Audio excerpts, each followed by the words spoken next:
Hi hello ಎಲ್ಲರಿಗೂ ನಮಸ್ಕಾರ. ರಾಜ್ಯದ ಜನತೆಗೆ ಏನು ಒಂದು ಪಡಿತರ ಚೀಟಿ ತಿದ್ದುಪಡಿ ಮಾಡಲು ಅವಕಾಶವನ್ನು ನೀಡಿರತಕ್ಕಂಥದ್ದು.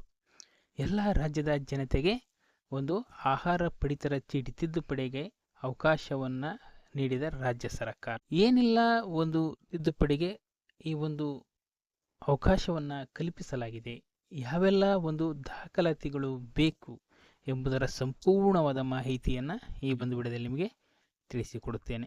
ಇನ್ನು ಯಾರಾದರೂ ಯೂಟ್ಯೂಬ್ ಚಾನಲ್ ಹೊಸಬ್ ನೋಡ್ತಾ ಇದ್ದರೆ ಪ್ಲೀಸ್ ಸಬ್ಸ್ಕ್ರೈಬ್ ಮಾಡಿ, ಎಲ್ಲರಿಗೂ ಈ ವಿಡಿಯೋ ಶೇರ್ ಮಾಡಿ, ಹಾಗೆ ಒಂದು ಲೈಕ್ ಕೊಡೋದನ್ನು ಮರಿಬೇಡಿ. ಪಡಿತರ ಚೀಟಿ ತಿದ್ದುಪಡಿ ಮಾಡಿಸಲು ಕಾಯುತ್ತಿದ್ದ ಒಂದು ರಾಜ್ಯದ ಎಲ್ಲ ಒಂದು ಜನತೆಗೆ ಆಹಾರ ಮತ್ತು ನಾಗರಿಕ ಸರಬರಾಜು ಇಲಾಖೆ ಕೊನೆಗೂ ಗುಡ್ ನ್ಯೂಸ್ ಒಂದನ್ನು ನೀಡಿದೆ.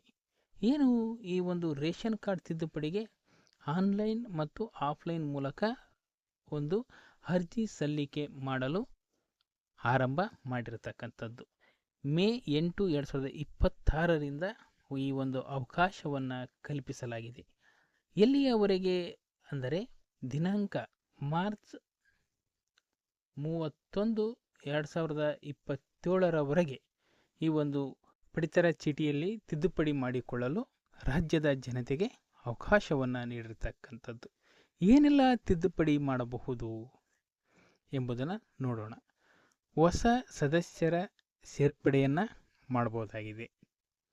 ವಿಳಾಸ ಬದಲಾವಣೆ ಹಾಗೂ ಮೊಬೈಲ್ ಸಂಖ್ಯೆ ಜೋಡಣೆಯನ್ನು ಕೂಡ ಈ ಒಂದು ತಿದ್ದುಪಡಿ ಮಾಡಲು ಅವಕಾಶ ನೀಡಿರತಕ್ಕಂಥದ್ದು. ಹೆಸರು ತೆಗೆದುಹಾಕುವುದು, ಏನು ಒಂದು ಮರಣ ಹೊಂದಿದ ವ್ಯಕ್ತಿ ಇರ್ಬೋದು, ಇಲ್ಲ ಹೆಣ್ಣು ಮಕ್ಕಳ ಒಂದು ಹೆಸರನ್ನಾಗಿರ್ಬೋದು, ತೆಗೆಸಲು ಅವಕಾಶವನ್ನು ನೀಡಿರ್ತಕ್ಕಂಥದ್ದು.